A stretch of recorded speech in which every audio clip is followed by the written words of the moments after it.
ज्यांची नीती योग्य असते, ज्यांचे विचार स्वच्छ असतात, त्यांचा विजय निश्चित असतो आणि त्यांचे भाग्य आपोआप उज्ज्वल होते. भगवद्गीतेचा हा श्लोक हेच सत्य अतिशय ठामपणे सांगतो.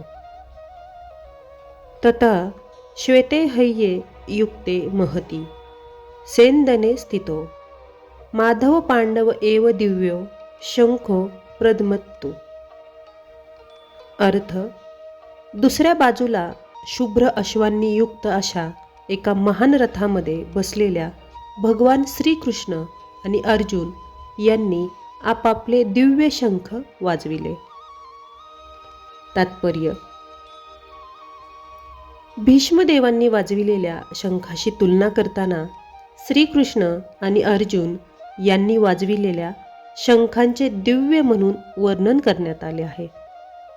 दिव्य शंखांच्या नादाने असे सूचित करण्यात आले आहे की पांडवाच्या पक्षात श्रीकृष्ण असल्याने विरुद्ध पक्षाला विजयाची आशा नव्हती.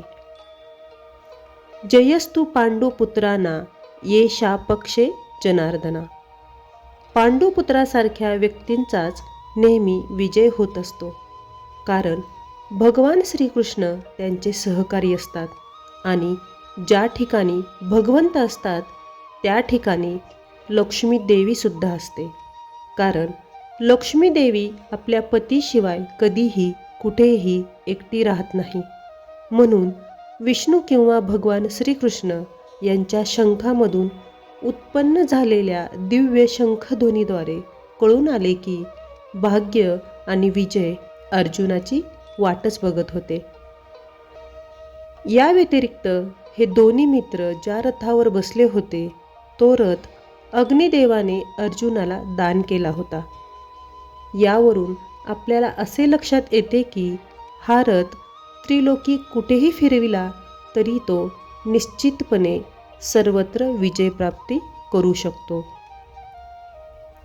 म्हणजेच श्रीकृष्णाचे सहकार्य, दिव्य शंखनाद आणि अग्निदेवाचा रथ या तिन्ही गोष्टी अर्जुनाच्या विजयाची पुनर्सूचना देत होत्या.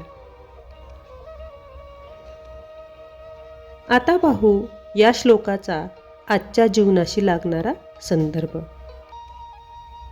आजच्या जीवनातही हा श्लोक आपल्याला एक खोल संदेश देतो.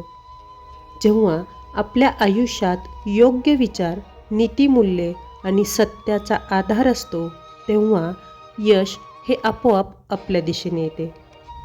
इथे श्रीकृष्ण म्हणजे योग्य मार्गदर्शन, स्वच्छ विचार आणि अंतर्मनाचा ठाम आवाज आणि अर्जुन म्हणजे आपण स्वतः. जर आपल्या जीवन रथावर हे विचार विराजमान असतील तर परिस्थिती कितीही कठीण असो, विजय नक्कीच आपल्या बाजूने येतो. जिथे योग्य विचार आणि नीती सोबत असते तिथे भाग्य आणि विजय आपोआप मार्ग शोधत येतात.